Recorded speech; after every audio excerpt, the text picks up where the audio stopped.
In the fog-shrouded outskirts of 1822 London, where the Thames whispered secrets of betrayal and lost fortunes, Ravencrest Manor stood like a crumbling tomb. Its once grand facade was now strangled by thorny vines, a fitting cage for the woman who haunted its depths. Lady Isolde Harrington wasn't dead, though society believed her to be. Whispers in gilded ballrooms painted her as a tragic invalid, her mind shattered by grief. But the truth was far more vicious. She was alive, imprisoned by the very blood that should have protected her. At 21, Isolde scrubbed the kitchen flagstones on her hands and knees, her fingers raw from lye and splintered wood. Her dress, a ragged sack of coarse linen, stained with grease and ashes, clung to her emaciated frame like a shroud. 3 years had passed since her father's accident, 3 years of starvation, beatings, and silence. The world outside thought her mad. Inside these walls, she was a slave. Isolde. The screech pierced the air like a dagger. It was Lady Victoria, her stepmother, a venomous beauty with raven hair and eyes like polished obsidian. Flanked by her daughter, Arabella, a spiteful girl with sallow skin and a perpetual sneer, they stormed into the scullery.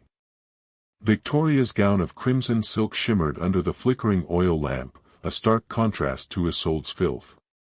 "You worthless wretch," Victoria hissed, kicking over the bucket of soapy water. Filth splashed across Isolde's face, but she didn't flinch. "The crystal decanter is smeared. Do you intend to poison our guests with your incompetence?" Isolde wiped her cheek with a trembling hand, her storm-gray eyes fixed on the floor. "I polished it thrice, my lady. If it displeases you." "It does," Arabella interjected, her yellow satin dress making her look like a wilted daffodil. She wrinkled her nose. "And you reek like the sewers. Mother, chain her in the cellar tonight. If Lord Harrington's old allies see her, they'll think we harbor beggars." Isolde's heart twisted. Lord Harrington, her father, had been the Earl of Ravencrest, a man of honor and wealth. His death in a carriage mishap had been ruled accidental, but Isolde knew better. She'd glimpsed the tampered axle in the stables before Victoria had it destroyed. The will, read by a shady solicitor named Mr. Elias Crowe, had declared Isolde unfit due to hysteria, granting control of the estate to Victoria until Isolde recovered or wed. Recovery was impossible under Victoria's iron fist, marriage, a distant dream. "Rise," Victoria commanded, her voice a whip. Isolde stood, her legs aching from hours on the cold stone. She towered over Arabella, her high cheekbones and wild auburn curls a remnant of her former beauty, now dulled by malnutrition. Victoria's slap came swift, a red bloom on Isolde's pale skin. "You'll rewrite the invitations for tomorrow's soirée. Make them flawless, or no bread for a week." As they departed, laughing about their latest conquests, a glint caught Isolde's eye, a forgotten brooch pin, sharp and silver, tumbling from Arabella's reticule. It skittered across the floor. They didn't notice. Isolde snatched it, hiding it in her bodice. It wasn't much, but in her world, it was a weapon. That night, as the manor slept, Isolde crept to the attic, her chamber, a rat-infested garret with a single barred window. The pin pricked her finger as she worked it into the lock of her father's old trunk, hidden beneath floorboards. Inside lay scraps of her past, a faded miniature of her mother, a locket with her father's hair. And letters, intercepted missives from childhood friends, now scattered nobles. One name burned in her mind, Alexander Voss, now Duke of Thornwood. He'd been her confidant, a reckless youth who'd shared stolen kisses under the willow tree before enlisting in the wars against Napoleon. His brother had died in battle, elevating him to duke. Rumors said he was back, scarred and seeking a bride. If only she could reach him. But freedom was a fantasy. Or was it? The pin could pick locks. The servant's entrance had a loose bolt. For the first time in years, hope flickered, a gut punch of possibility amid the despair. Tomorrow, Victoria hosted a gathering. Amid the chaos, Isolde would strike.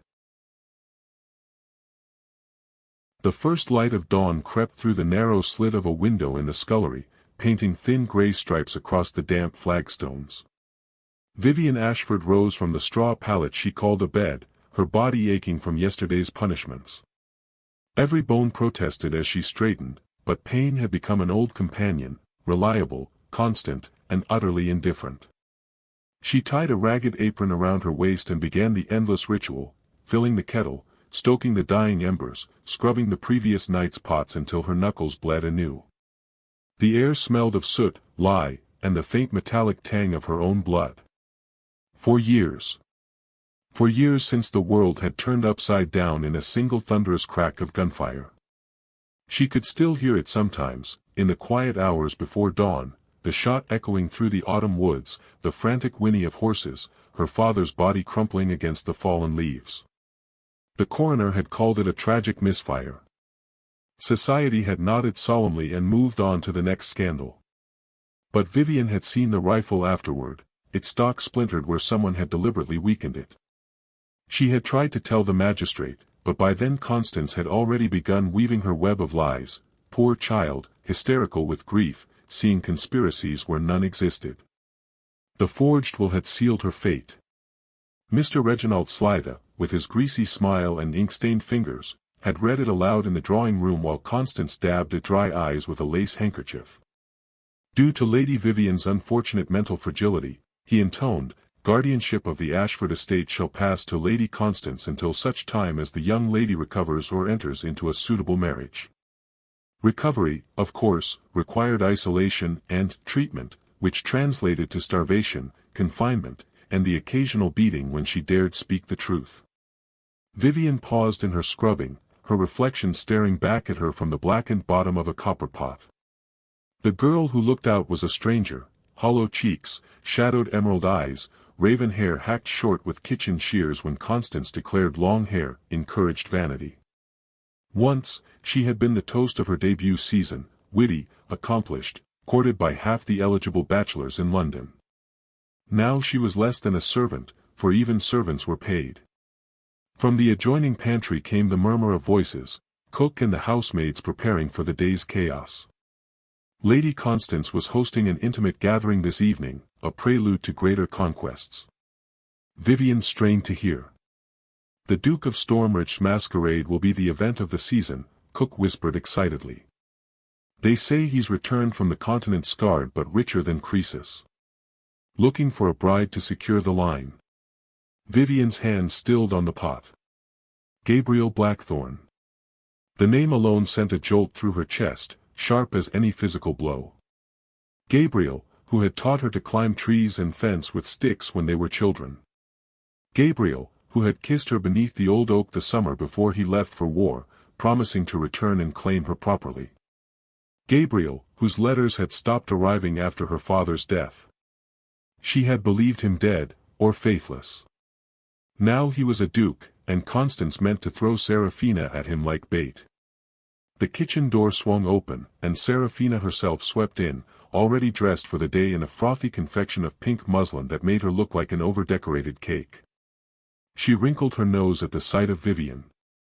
Still alive, I see, she sneered, picking up a silver spoon and examining it critically.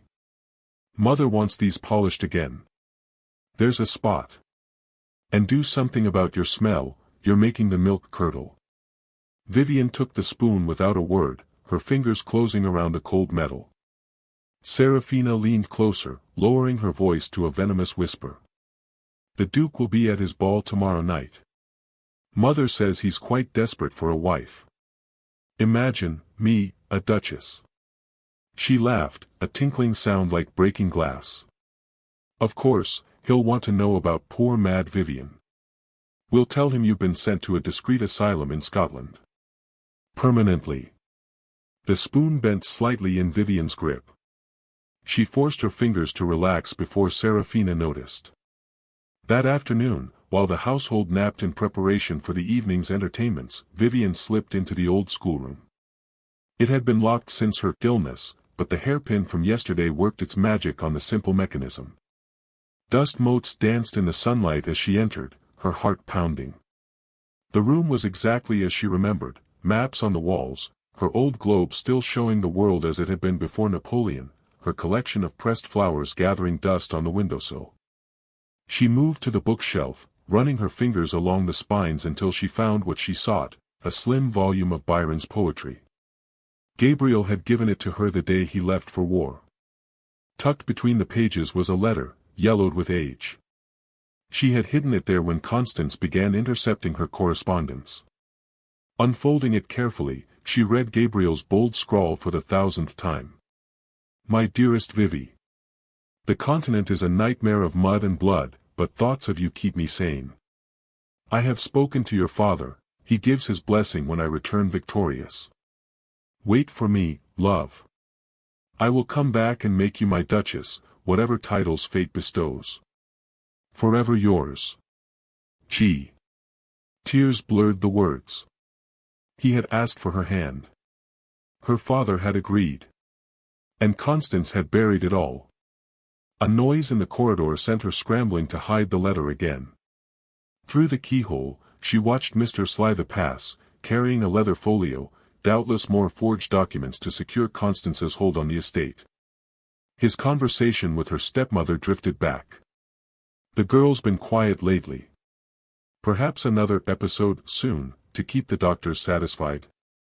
Vivienne's blood ran cold. They meant to declare her permanently incompetent, perhaps even have her committed to Bedlam. Time was running out.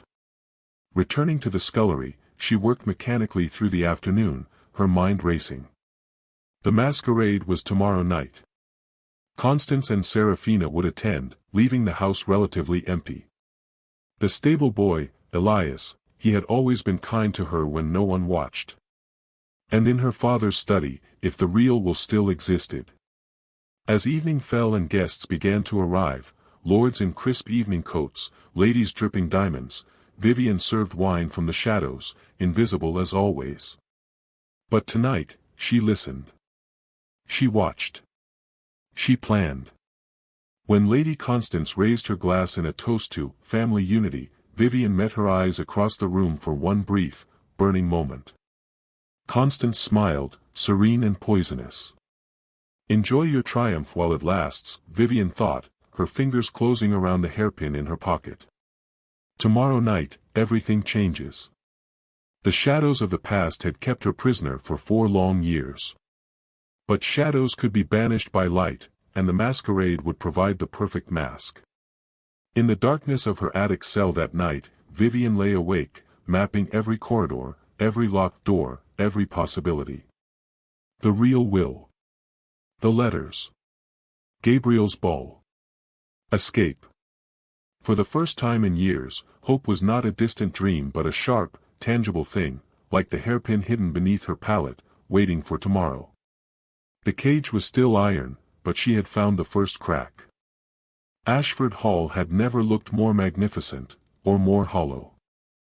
Crystal chandeliers blazed with 100 candles, their light fracturing across polished marble floors and gilded cornices, turning the grand drawing room into a glittering cage.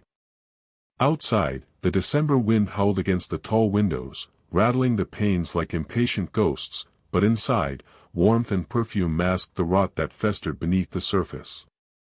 It was the perfect setting for Lady Constance's intimate soirée, 30 of London's most influential gossips, all eager to sip Madeira and dissect the latest scandals while pretending to mourn the tragic fate of poor mad Vivienne Ashford. Vivienne moved among them like a shadow, tray balanced on trembling arms, her grey muslin dress blending with the smoke from the fireplaces. She had been ordered to serve tonight, Constance's subtle cruelty, reminding her of her place while ensuring she remained unseen. The guests barely glanced at her, to them, she was just another maid, faceless and forgettable. But Vivienne saw everything, the calculating glint in Lord Beaumont's eyes as he flirted with Serafina, the way Lady Pembroke's fan fluttered faster when Mr. Slither entered the room. More wine, girl, a dowager snapped, thrusting an empty glass at her without looking up. Vivienne poured, steady despite the ache in her shoulders from hours of polishing silver that afternoon. As she leaned forward, she caught fragments of conversation, precious fragments. "The Duke of Stormridge masquerade tomorrow night," Lady Pembroke whispered behind her fan. "They say it's to announce his engagement. The man's been a ghost since returning from the wars, scarred, they whisper, but richer than ever." Seraphina, perched on a settee in her sapphire gown, preened like a peacock. "Mother has secured invitations for us. His Grace was always partial to beauty, and with poor Vivienne, indisposed." She trailed off with a delicate shudder that fooled no one. Vivienne's blood turned to ice. Tomorrow night. The masquerade. Gabriel's ball. If Constance and Seraphina attended, the house would be quieter, fewer eyes, fewer guards. It was the chance she had been waiting for. She drifted toward the fireplace, refilling glasses near where Constance held court. Her stepmother's laugh rang out, bright and false, as she accepted condolences on dear Vivienne's tragic decline. Such a burden, Constance sighed theatrically, dabbing at dry eyes with a lace handkerchief. "The doctors say there's little hope. We've done everything, bleedings, purges, complete isolation. But grief does strange things to the mind." Mr. Slythen nodded solemnly beside her, his oily mustache twitching. "Indeed, my lady. The papers I prepared ensure the estate remains secure. A permanent sanatorium in the north, perhaps. Quiet, discreet." Vivienne's hand tightened on the decanter. Permanent. They meant to lock her away forever, or worse. She had to act tomorrow. The evening wore on. Musicians played softly in the corner, a Mozart quartet that mocked her with memories of better days. Vivienne circulated, invisible, gathering intelligence like a spy in enemy territory. She noted which footmen were drunk on stolen port, which doors were left unlocked in the bustle of service. And she watched Seraphina. Her stepsister was in rare form, flirting shamelessly with every eligible gentleman while Constance orchestrated from the sidelines.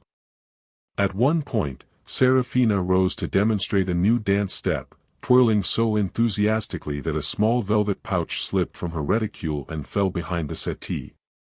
No one noticed except Vivienne. Later, when the guests moved to the dining room for supper, Vivienne slipped back to retrieve it. Inside, a handful of gold sovereigns and a delicate silver key. Not the house keys, those were on Constance's chatelaine. This was smaller, older. Vivienne's breath caught. It was the key to the old music room, where her father's pianoforte still stood under Holland covers. And beneath the false bottom of the instruments bench. She had hidden things there as a child. Perhaps her father had too. The risk was enormous. The music room was in the family wing, far from the servants' areas. But the guests were occupied with turtle soup and political gossip, and Constance was distracted playing the gracious hostess. Vivienne waited until the footmen were busy serving the next course, then slipped away. The corridors were dimly lit, portraits of stern Ashford ancestors watching her pass. She moved silently, years of avoiding detection making her steps ghost-light. The music room door loomed at the end of the hall, its handle cold beneath her fingers. The key turned smoothly. Inside, moonlight filtered through heavy velvet curtains, illuminating dust motes dancing in the air. The pianoforte stood like a sleeping beast in the center of the room. Vivienne's heart pounded as she approached, kneeling to lift the bench lid. Her fingers found the catch immediately, a trick her father had shown her when she was small. "For secrets, little one," he'd said with a wink. The false bottom lifted away. Inside lay a leather folio, tied with faded ribbon. Vivienne's hands shook as she opened it. The first document was the real will, dated properly, witnessed by the family solicitor before his convenient retirement to the continent. Everything to Vivienne on her majority, with Constance to receive only a modest jointure. There were letters too, dozens of them, all from Gabriel, spanning years. The most recent was dated mere weeks ago. My dearest Vivienne. Constance claims you are beyond reach, lost to madness. I refuse to believe it. I return to England next month and will host a grand masquerade to draw society out. If any part of you remains, if you can read this, come to me.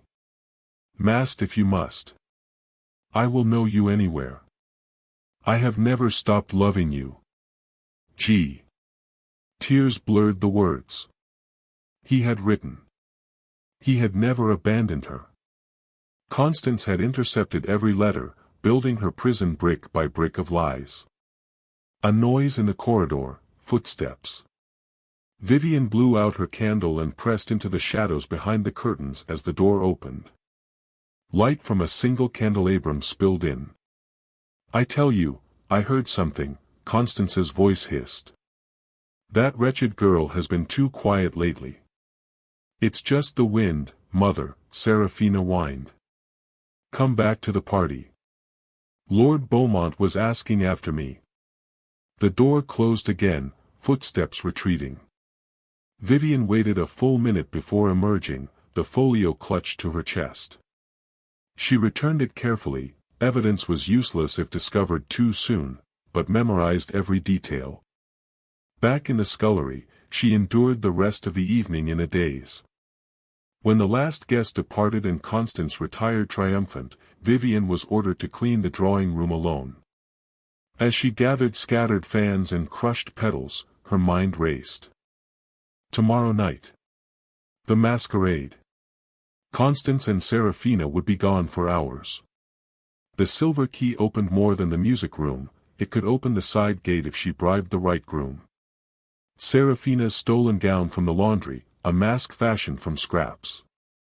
When Constance appeared for a final inspection, Vivienne kept her eyes downcast, the perfect picture of defeated servitude. Satisfactory, her stepmother said coldly. Perhaps there's hope for you yet as a scullery maid. Sleep well, we have an important evening tomorrow. Yes, Vivienne thought as Constance swept away. An important evening indeed. In the darkness of her attic prison, Vivienne lay awake, the stolen sovereigns heavy in her pocket, the memory of Gabriel's words burning in her heart. The soirée had been a performance of deception, but tomorrow, the true masquerade would begin. And this time, she would not be playing a role assigned by her jailers. The house settled into an uneasy quiet after the last guest departed, the echo of carriage wheels on gravel fading into the night. Candles were snuffed one by one, leaving only the faint glow of embers in the drawing-room grate. Vivienne waited in the scullery, scrubbing the final crystal glasses with mechanical precision, her ears straining for the sounds of retreat, Constance's sharp commands to the maids, Seraphina's petulant complaints about tired feet, the heavy tread of the butler locking doors. When the grandfather clock in the hall struck 1, she moved. The silver key from Seraphina's pouch felt like a live coal in her pocket, small, burning with possibility. Vivienne had memorized the manor's rhythms over years of captivity. The night watchman dozed in the kitchen after his second brandy, the dogs were chained in the yard, and Constance took laudanum for her nerves, sleeping like the dead until morning. She slipped from the scullery in stockinged feet, the cold stone biting through the thin wool. The servant's stairs creaked under her weight, but she knew which steps to avoid. The third from the bottom groaned like a dying man. Years of sneaking scraps of food to her attic had taught her every betrayal of the old house. The family wing was forbidden territory, its corridors lined with portraits that seemed to watch her pass. Her great-grandfather in military splendor. Her grandmother in pearls. Her father, painted just before his death, his kind eyes following her with what she imagined was encouragement. I'm trying, father, she thought. I'm finally trying. The music room door loomed at the end of the east corridor, its ornate handle gleaming faintly in the moonlight that spilled through a high window. Vivienne's hand trembled as she drew the key from her pocket. It was old, tarnished, with a distinctive clover-shaped bow, her father's spare, kept in the music room for decades. The lock turned with a soft, oiled click that sounded thunderous in the silence. She slipped inside and closed the door behind her, leaning against it for a moment as her heart hammered against her ribs. The room smelled of dust and beeswax, of forgotten sonatas and childhood lessons. Moonlight filtered through heavy velvet curtains, painting silver stripes across the grand pianoforte that dominated the space. It had been her mother's instrument, its rosewood case now shrouded in holland covers yellowed with age. Vivienne crossed the room on silent feet, the floorboards cool beneath her soles. She knelt before the pianoforte bench, her fingers finding the carved rose that served as the secret catch. Her father had shown her when she was 8, laughing as she discovered the hidden compartment. "For treasures, little one," he'd said. "Or secrets." The false bottom lifted away with a faint scrape. Inside lay a treasure beyond price. A thick leather folio, bound with faded crimson ribbon, rested atop a bundle of letters. Vivienne's breath caught as she lifted it out, her hands shaking so badly she nearly dropped it. The ribbon came undone easily, as if it had been waiting for her touch. The first document was the will, the real will. Written in her father's bold hand, witnessed by 3 trusted retainers who had mysteriously retired or died in the years since. Dated properly, 3 months before his death. It left the entire unentailed Ashford estate to Vivienne upon her 21st birthday, with provisions for generous annuities to servants and a modest jointure for any future stepmother. Constance was mentioned only in passing. "My wife shall receive £2,000 per annum and residence in the dower house, should she choose." Vivienne's eyes burned with tears. He had protected her. He had known, perhaps, that something was wrong even then. She set the will aside carefully and reached for the letters. There were dozens, tied with black ribbon, the addresses written in a handwriting that made her heart stutter, Gabriel's bold, impatient scrawl. The earliest were from 1821, when he first joined Wellington's forces. "Dearest Vivie. The journey to the peninsula was hellish, seasick the entire way. But thoughts of you kept me from jumping overboard. Your father has given his blessing for when I return. I dream of the day I can make you my wife properly." She read greedily, tears falling onto the paper. Letter after letter, spanning years, descriptions of battles, of comrades lost, of nights staring at the stars and thinking of her. Then the later ones, increasingly desperate. December 1823. Constance writes that you are gravely ill and cannot receive visitors. I do not believe it. Something is wrong, I feel it in my bones. I am coming home. March 1824. Your stepmother claims you've been sent to a sanatorium in Wales for your health. My letters come back unopened. Vivie, if you can read this, know that I will find you. The most recent was dated only a month ago. November 1825. I returned to England as Duke of Stormridge, my brother's death has made it so. Constance still insists you are beyond help, lost to madness. I will not accept it. I am hosting a grand masquerade on the 20th. If there is any way at all, come to me. I will know you, mask or no. I have never stopped loving you, and I never will. Vivienne pressed the letter to her chest, a sob escaping despite her efforts to stay silent. He had never abandoned her. Every cruel silence, every returned letter, it had all been Constance's doing. The interception of correspondence, the isolation, the lies to society. All to keep her imprisoned until the fortune was fully in Constance's grasp. She was wiping tears from her cheeks when the doorknob turned. Panic seized her. She blew out the single candle she dared light and dove behind the heavy velvet curtains, pressing herself into the window alcove. The door opened slowly, a shaft of light from the corridor spilling across the floor. I tell you, I heard something, Constance's voice hissed, low and venomous. That girl has been too bold lately. If she's been sneaking about. It's the wind, mother, Serafina whined from the hallway. Or rats. This house is full of them. Come back to bed, the masquerade is tomorrow, and I need my beauty sleep. The door opened wider. Vivienne held her breath, every muscle rigid. She could see Constance's silhouette through the gap in the curtains, tall, elegant even in her dressing gown, candle raised high. The light swept across the room, pausing on the pianoforte. Constance stepped inside. Vivienne's heart thundered so loudly she was certain it would betray her. She clutched the folio to her chest, the edges digging into her skin. If she was discovered now. It's nothing, Constance said finally, though her voice carried doubt. But lock this door tomorrow. I won't have her poking about. The door closed. Footsteps retreated. A key turned in the lock from the outside. Vivienne waited a full 10 minutes before moving, counting heartbeats in the darkness. When she finally emerged, her legs nearly gave out. She returned the folio and letters to their hiding place. Evidence was useless if discovered too soon, but committed every detail to memory. The silver key still worked from the inside.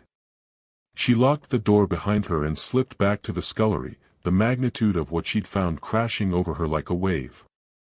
She had proof. She had Gabriel's love. She had a plan. Tomorrow night, while Constance and Serafina attended the masquerade in their finery, Vivienne would attend too, in disguise, with truth as her weapon. The forbidden chamber had given her everything she needed. Now it was time to use it. The attic was a tomb of shadows and silence, its single-barred window admitting only a sliver of moonlight that crawled across the warped floorboards like a cautious thief. Vivienne sat cross-legged on her straw pallet, the stolen candle stub flickering in a cracked saucer, casting wavering golden light over the treasures spread before her. The leather folio lay open in her lap, its pages a beacon of truth in the suffocating darkness that had been her world for 4 long years. She read the real will again, slowly this time, tracing her father's familiar script with a trembling fingertip. Every clause was a blow against the lies that had imprisoned her, the generous bequests to loyal retainers who had been dismissed or frightened away, the careful provisions for tenants who now suffered under Constance's neglect, and most crucially, the unambiguous declaration that Vivienne alone inherited the unentailed estate on her 21st birthday, now 3 years past. There was no mention of mental fragility, no guardianship clause, no power granted to Constance beyond a modest annuity. Murder. The word settled in her mind like a stone dropped into still water, sending ripples of cold certainty through her. Her father had been murdered for this. The hunting accident had been no accident at all, just as she had always suspected, but now she held proof. Vivienne set the will aside with reverent care and turned to Gabriel's letters. There were 47 in total, each one a thread connecting her to the life that had been stolen. She arranged them chronologically on the rough blanket, reading by candlelight until her eyes burned. The early ones were full of youthful passion. August 1821. Dearest Vivi. We have landed at last. The heat is infernal, but I think only of cool English summers and your laugh under the willow tree. Your father has given his blessing, I asked him before I left. When this war ends, I will come home and make you my wife. Later letters grew darker, marked by the horrors of war. April 1823. The things I have seen. I write this from a hospital tent, a French bayonet having come too close. But I will survive, Vivi. I must, for you. Tell me you are well. Tell me you wait. Then the shift, the growing desperation as her replies never came. October 1823. Constance writes that you are ill and cannot receive visitors. I do not believe it. Something feels wrong. I have requested leave. December 1824. My brother is dead, fever took him on campaign. I am Duke of Stormridge now, though the title sits heavy. Constance claims you have been sent away for your health. My letters return unopened. Vivi, if you are reading this, know that I am coming for you. The final letter, dated November 1825, was the one that broke her. I host a grand masquerade on the 20th, society whispers I seek a bride. Let them whisper. I seek only you. Come masked if you must, I will know your eyes anywhere. If Constance has harmed you, she will answer for it. I have never stopped loving you, and I never will. Vivienne pressed the letter to her lips, tasting salt from tears she hadn't realized were falling. All those nights she had lain awake hating him for abandoning her, believing he had forgotten or moved on, he had been fighting for her the entire time. Constance had not just stolen her inheritance, she had stolen her hope, her future, her love. The candle guttered, throwing wild shadows across the sloping ceiling. Vivienne forced herself to think practically. The masquerade was tomorrow night, December 20th, Constance and Serafina would attend in their finery, leaving Ashford Hall vulnerable. She had the silver key, the sovereigns from Serafina's pouch, and now the evidence. But evidence alone wasn't freedom. She needed to reach Gabriel, to place the will in safe hands before Constance discovered it missing or had her quietly disposed of. Escape routes mapped themselves in her mind, the servant's passage to the old laundry, the loose bar on the kitchen window, the path through the kitchen garden to the stables. Elias, the young groom who sometimes slipped her extra bread, he could be bribed with the sovereigns. A horse, a disguise, 5 miles to Stormridge Manor. But the risks were staggering. If caught, Constance would not hesitate to have her committed, or worse. Mr. Slither had mentioned permanent solutions more than once. And even if she reached the masquerade, what then? She would arrive windblown and ragged, a ghost among the glittering elite. Would Gabriel recognize her after 4 years of hardship had changed her so? She folded the letters carefully, returning all but the most recent to the folio. That one she tucked into her bodice, next to her heart. The will she wrapped in oilskin from the scullery and hid beneath a loose floorboard, insurance, if she was searched. Dawn was approaching, the candle had burned low. Vivienne extinguished it with careful fingers, plunging the attic into darkness once more. But it was not the suffocating darkness of before. Now it held possibility. She lay down on her pallet, every muscle aching from the day's labor, but sleep would not come. Her mind raced with plans and contingencies. Disguise, Serafina's old crimson gown was in the attic trunks, too fine for a servant, discarded when it went out of fashion. She could alter it with the needle and thread she'd hoarded. A mask could be fashioned from black silk scraps and lace. Transport, Elias. The sovereigns would buy his silence and a swift horse. Timing, Constance and Serafina would leave at dusk. The household would be in disarray with final preparations. That was her window. And if Gabriel did not recognize her? If 4 years of war had hardened him into someone who no longer cared? No. The letters proved otherwise. I will know your eyes anywhere. Vivienne closed her own eyes, picturing Gabriel as she remembered him, tall and laughing, with wind-tossed dark hair and storm-gray eyes that matched her own. He had become a duke, scarred by war and loss, but the boy who loved her was still there. She had to believe it. Morning came gray and cold, the attic growing lighter as weak winter sun filtered through the barred window. The house stirred below, servants shouting, Constance's sharp voice issuing orders for the day's journey to London and the masquerade. Vivienne rose, hiding her treasure securely. She would play the broken prisoner one more day. She would scrub and bow and endure whatever cruelty came her way. Because tonight, when the carriage rolled away carrying her jailers to their triumph, she would begin her own journey. To freedom. To truth. To Gabriel. The revelations in darkness had not broken her, they had forged her into something unbreakable. When Constance came to inspect her work that afternoon, finding her dutifully polishing silver in the scullery, she smiled with smug satisfaction.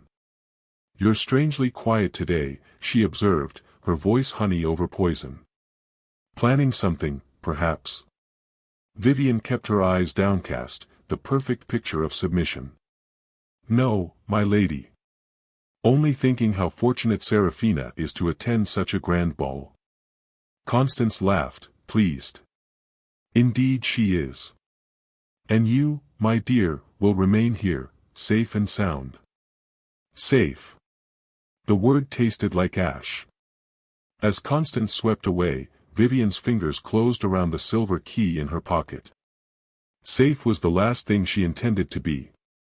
Tonight, the prisoner would walk free. And tomorrow, the world would know the truth. The day of the masquerade dawned cold and grey, a thin frost glazing the attic window and turning Vivienne's breath to clouds in the frigid air.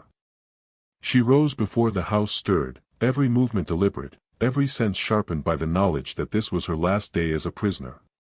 Tonight, freedom, or capture and something far worse.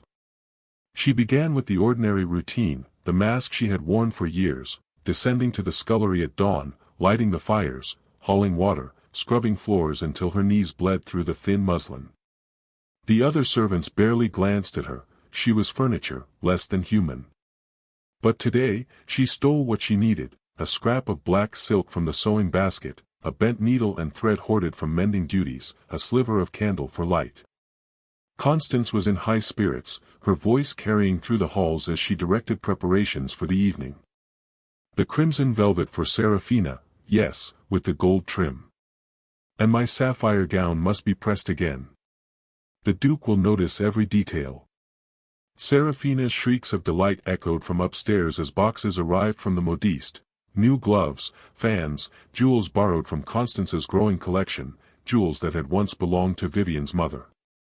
Vivienne worked with her head down, but her mind was a storm of calculation. The silver key weighed heavy in her pocket, the sovereigns hidden in a crack beneath the scullery hearth. The folio and letters remained safe in the music room, she dared not move them yet. First, escape. Then truth. At noon, when the household took their meal, Vivienne slipped away to the attic. She dragged an old trunk from the corner, its hinges screaming in protest. Inside lay discarded finery from better days, ball gowns Seraphina had deemed, last season, theatrical costumes from house parties long past. She found what she sought, a gown of deep crimson silk, once Seraphina's, discarded when a seam tore. It was too grand, too noticeable, but in the chaos of a masquerade, boldness might serve better than subtlety. She worked quickly with needle and thread, taking in the waist where starvation had narrowed her frame, shortening the hem to hide her worn boots. The black silk became a domino mask, lined with scraps of lace to soften its edges. She tried it on before a cracked hand mirror, barely recognizing the woman who stared back, pale, fierce-eyed, with raven hair pinned in a simple knot. Not the grand lady she had once been, but no longer the broken drudge either. A vengeance spirit, she thought. Good. Afternoon brought torment. Constance summoned her to the dressing room to assist Seraphina, forcing her to lace the tight corset that left her stepsister gasping prettily, to pin curls and fasten jewels. Seraphina preened before the mirror, twirling in her crimson velvet, ironically similar to the gown Vivienne had just altered. The Duke will be enchanted, Seraphina sighed. Mother says he's quite desperate for a wife after all those years at war. And with poor mad Vivienne out of the way. She caught Vivienne's eye in the mirror and smiled cruelly. Fetch my fan, wretch. The ivory one. Vivienne obeyed, her fingers steady despite the rage boiling within. Soon. Constance entered then, resplendent in sapphire silk, diamonds flashing at her throat, diamonds that had been her mother's. Everything perfect, she declared. And you, she turned to Vivienne with a predatory smile, will remain locked in the attic tonight. We wouldn't want any accidents while we're away. Vivienne bowed her head. Yes, my lady. They left her in the scullery with a crust of bread and water, your supper, before sweeping upstairs to complete their toilette. The house buzzed with final preparations, carriages polished, horses groomed, trunks loaded for the overnight stay in London. Dusk fell early in December, the sky bruising purple as the great clock struck 6. Vivienne waited in the shadows of the kitchen until the household settled into its evening rhythm. Cook dozed by the fire, the footmen snuck brandy in the pantry. Then she moved. First, the stables. She slipped out the scullery door into the freezing night, the cold biting through her thin dress. The yard was dark, the dogs confined. Elias was waiting by the far stall, his young face pale in the lantern light. "You sure about this, miss?" he whispered, glancing nervously toward the house. "If they catch you." "They won't," Vivienne said, pressing 3 sovereigns into his hand. "More money than he earned in months. Saddle the black mare, quietly. And forget you ever saw me." Elias hesitated only a moment before nodding. Greed and pity warred in his eyes, but greed won. He worked quickly, bridling the mare and leading her to the side gate, the one opened by the silver key. Vivienne ran back inside one last time. The house was emptying, Constance and Serafina descending the grand staircase in a rustle of silk and perfume, their laughter echoing as they climbed into the waiting carriage. "To Stormridge Manor." Constance called gaily to the coachman. "And drive quickly, we mustn't be late for his grace." The carriage rolled away, gravel crunching beneath wheels, lanterns swinging as it disappeared down the drive. Vivienne waited until the sound faded entirely. Then she flew. Up the servants' stairs to the attic, heart pounding. She stripped off the grey muslin, pulling on the crimson gown. It fit well enough, the silk cool against her skin. She pinned her hair severely, tied on the black domino mask. In the cracked mirror, she looked like a stranger, a dangerous stranger. One final task. She retrieved the oilskin-wrapped folio from beneath the floorboard, tucking it securely inside the gown's altered lining. Proof. She could not attend the ball without it. Down the stairs again, silent as a ghost. The house felt unnaturally empty, the remaining servants gathered in the kitchen celebrating their master's absence with smuggled gin. Elias waited at the gate, holding the mare's reins. "Godspeed, miss," he whispered. "Ride safe." Vivienne mounted side saddle, the only way she could manage in the gown, and took the reins. The mare danced beneath her, sensing urgency. "Thank you, Elias," she said softly. "If anyone asks, you saw nothing." He nodded and swung the gate open. The night swallowed her. Cold wind whipped her face as she urged the mare into a canter, following the back lanes to avoid patrols. 5 miles to Stormridge Manor, 5 miles through darkness and frost, with pursuit possible at any moment. The crimson gown billowed like a banner, the mask shielding her from the worst of the wind. She rode like the devil was behind her, because in a way, he was. Constance's carriage had perhaps an hour's head start. They would arrive elegant and composed. Vivienne would arrive windblown, desperate, a crimson spectre at the feast. But she would arrive. The lights of Stormridge Manor appeared on the horizon, hundreds of windows blazing, carriages lining the drive like a river of black lacquer and gold. Music drifted on the wind, faint but unmistakable, a waltz, haunting and beautiful. Vivienne slowed the mare to a walk as she approached the outer gates. Guards eyed her curiously but waved her through, another late arrival, masked and mounted, clearly quality despite the lack of carriage. She dismounted in the shadows of the stables, tying the mare to a post. Her legs trembled as she smoothed the crimson skirts, adjusted the mask, and drew a steadying breath. Inside those walls was Gabriel. Truth. Freedom.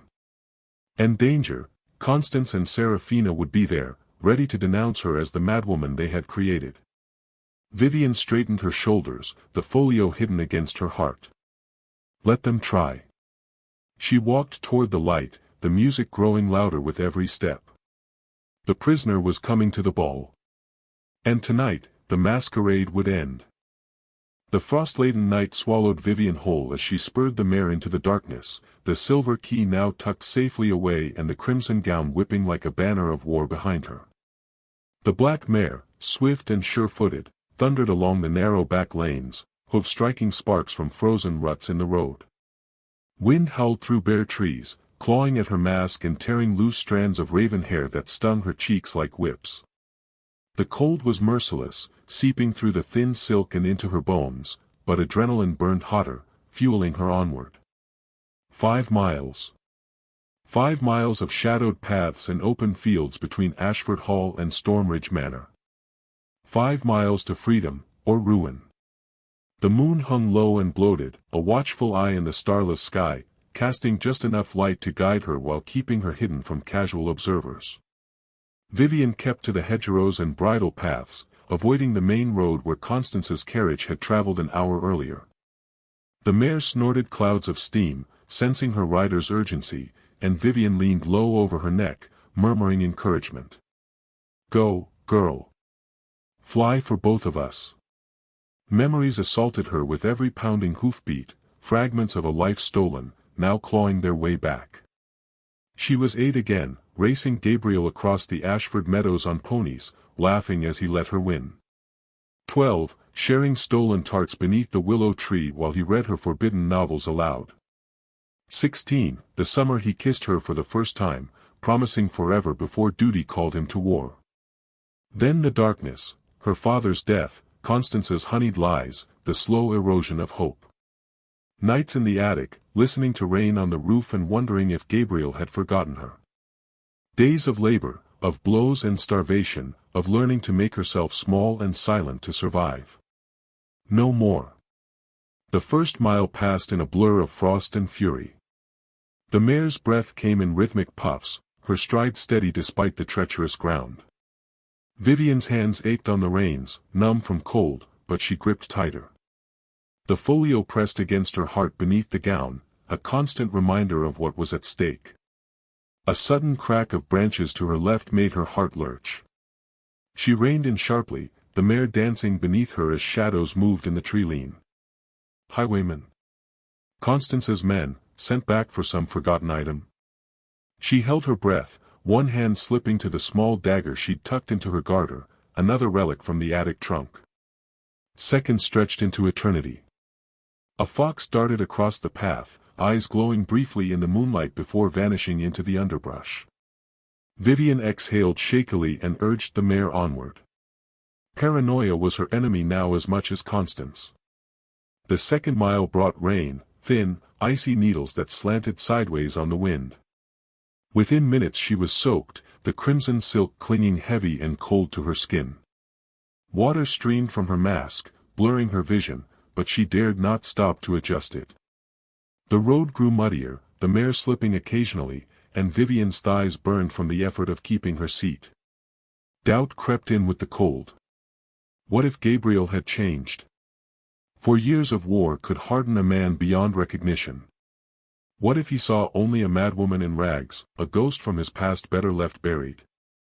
What if Constance had poisoned his mind so thoroughly that he turned her away? No. The letters. "I will know your eyes anywhere." She clung to those words like a talisman. By the third mile, the terrain grew wilder, open fields bordered by stone walls, the ground treacherous with hidden ditches. The rain turned to sleet, stinging her face like thrown gravel.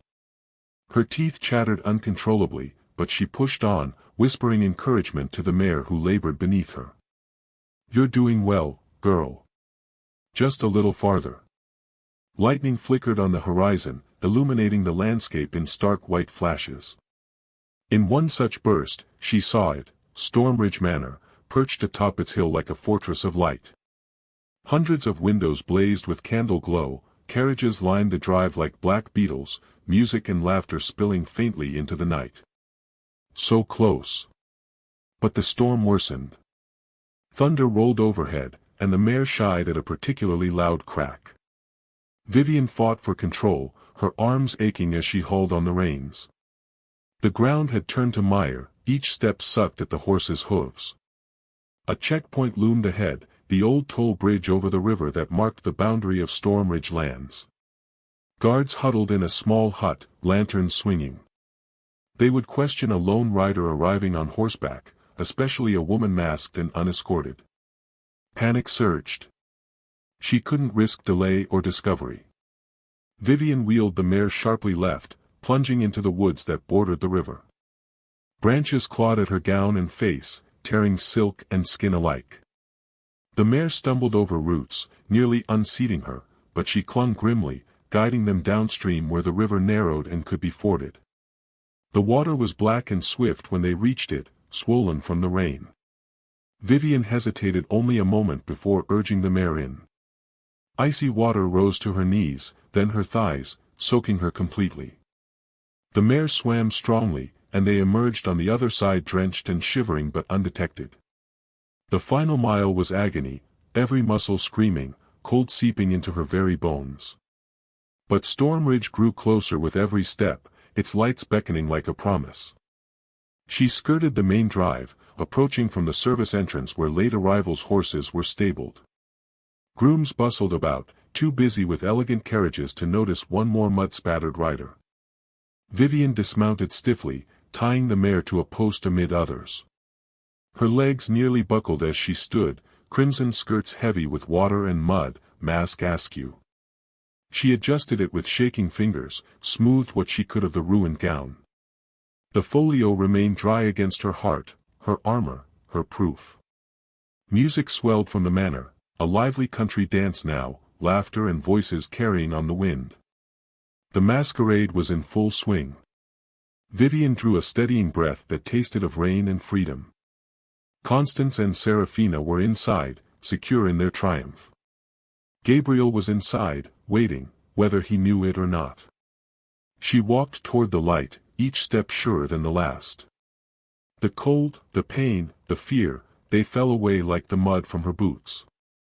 She was no longer the prisoner of Ashford Hall.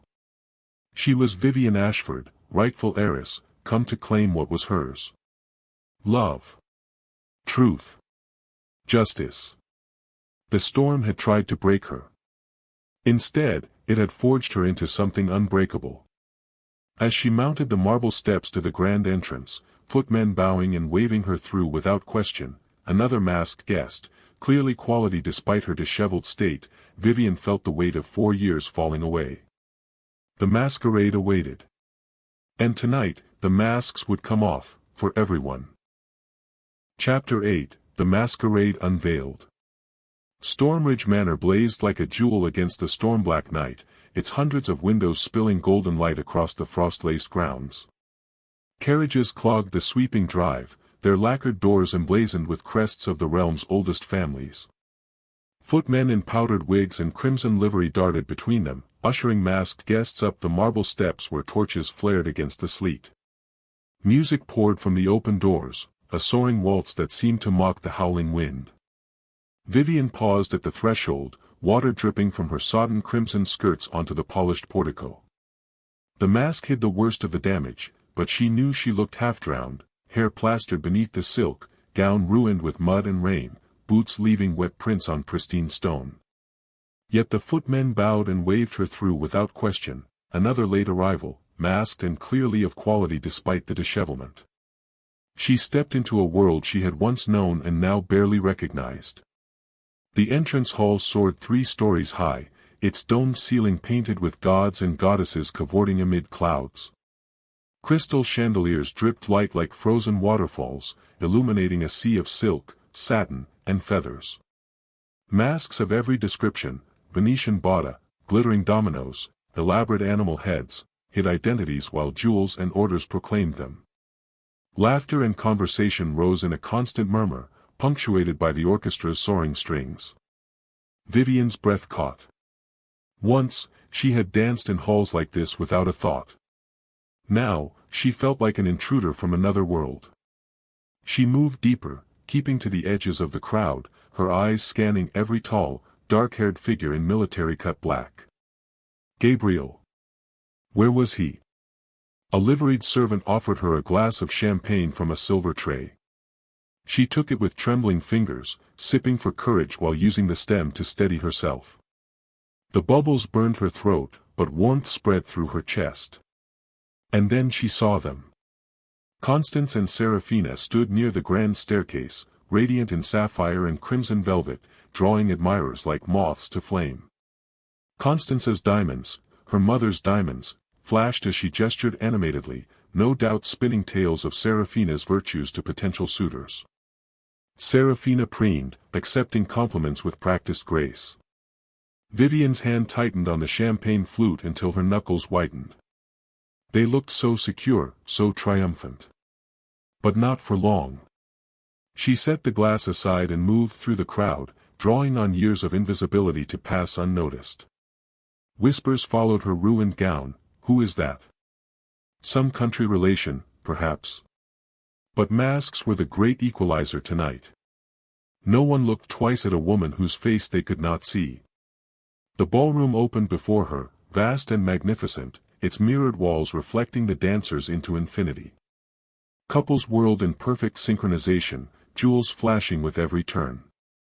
The orchestra played a Strauss waltz, light and intoxicating. And there, on the raised dais where the host traditionally greeted guests, stood Gabriel. He was taller than she remembered, broader through the shoulders, the lines of his face hardened by war and loss. His black domino mask did little to hide the scar that ran from his left temple into his hairline, a new addition, pale against tanned skin. He wore severe black evening dress relieved only by the crimson ribbon of some military order and the ducal star at his breast. But his eyes, storm gray, exactly as she remembered, swept the room with restless intensity. He was searching. Vivienne's heart stuttered. She took one step forward, then another, drawn irresistibly despite the terror clawing at her throat.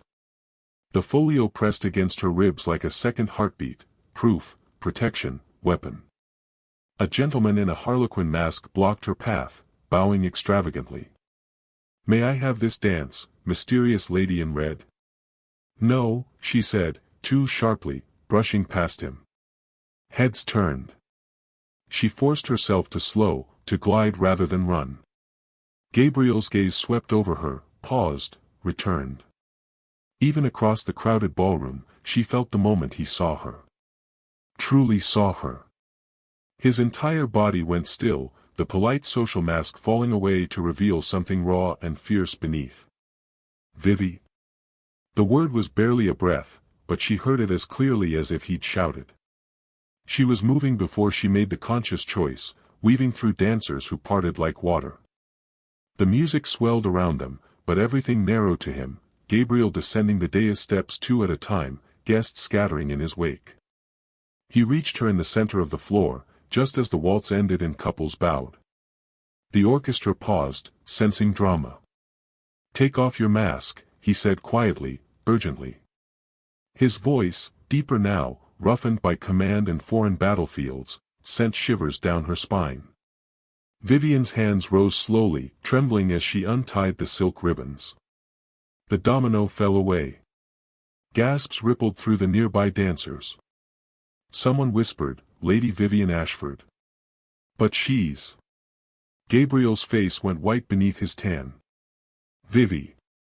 It was a prayer, a curse, a benediction.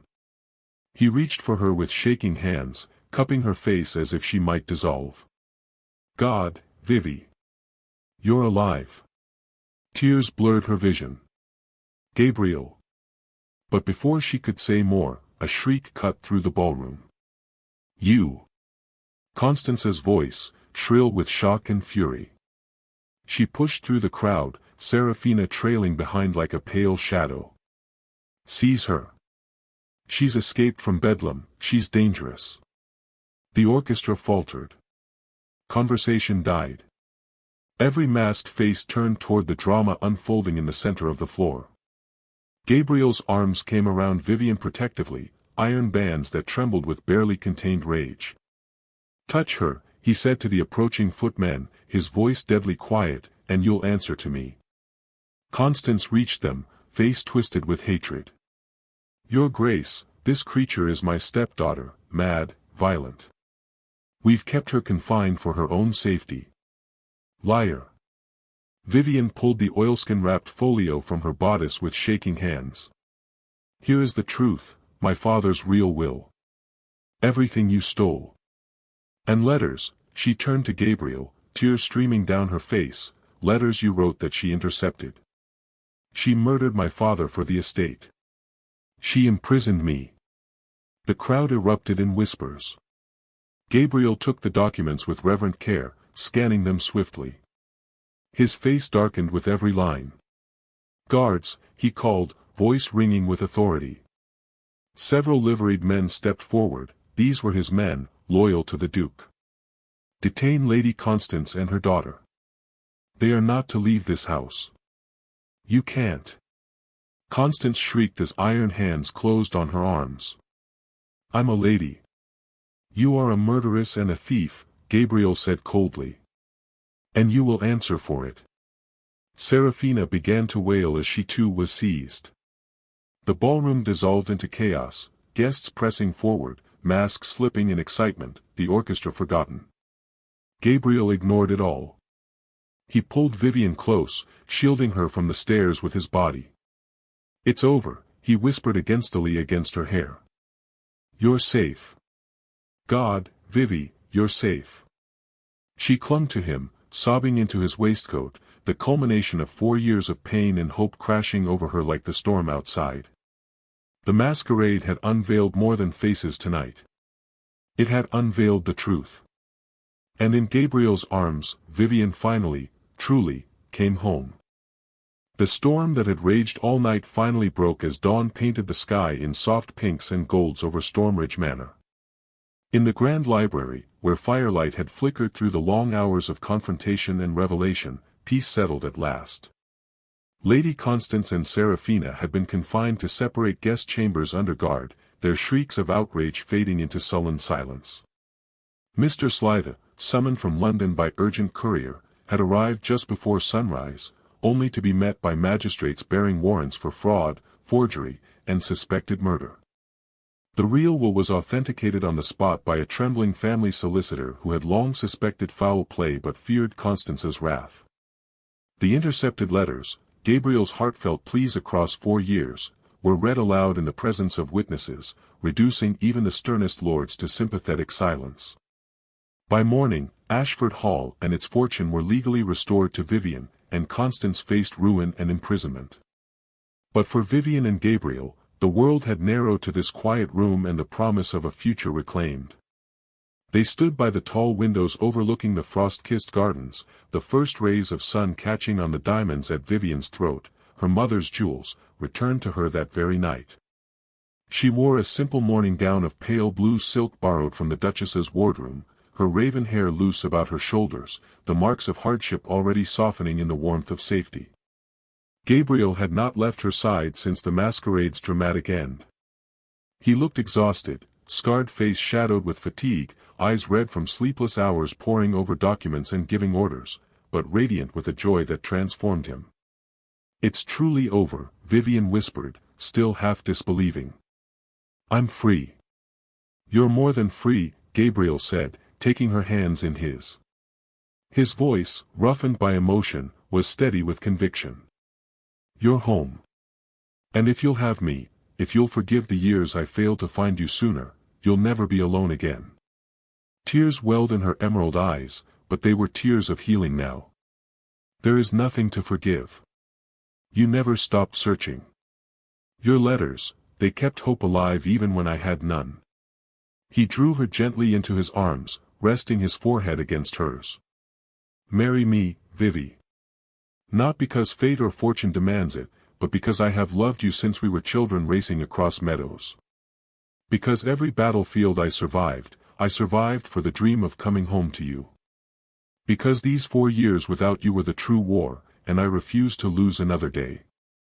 Vivienne laughed through her tears, a sound of pure, unfettered joy that filled the room like sunlight.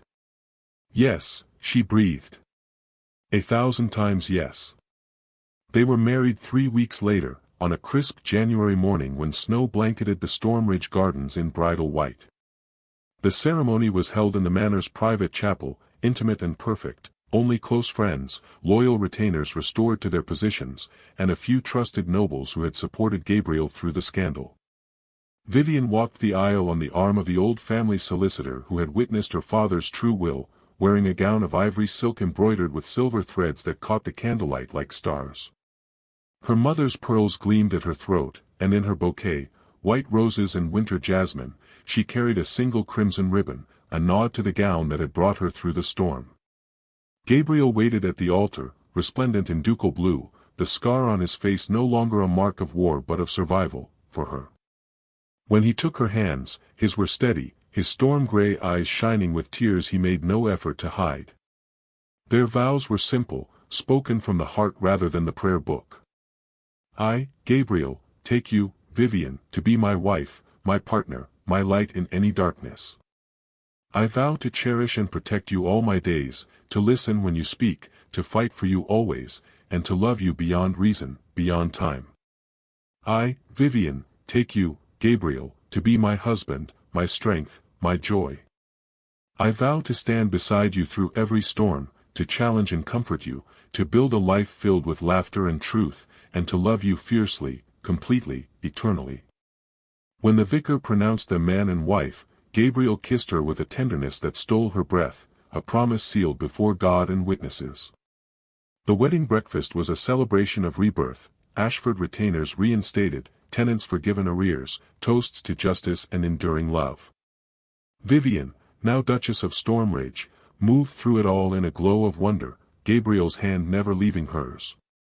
Later, when snow began to fall softly outside the library windows, they slipped away to the old oak tree in the gardens, the one from their childhood, now bare-branched but eternal.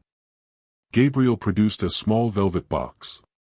For the woman who rode through hell to find me, he said softly, opening it to reveal a ring, a single emerald flanked by diamonds, the stone matching her eyes. Vivienne's breath caught. It's beautiful. You're beautiful, he corrected, slipping it onto her finger beside the plain gold band. And brave. And brilliant. And mine, if you'll have me forever. I already do, she whispered, rising on tiptoes to kiss him.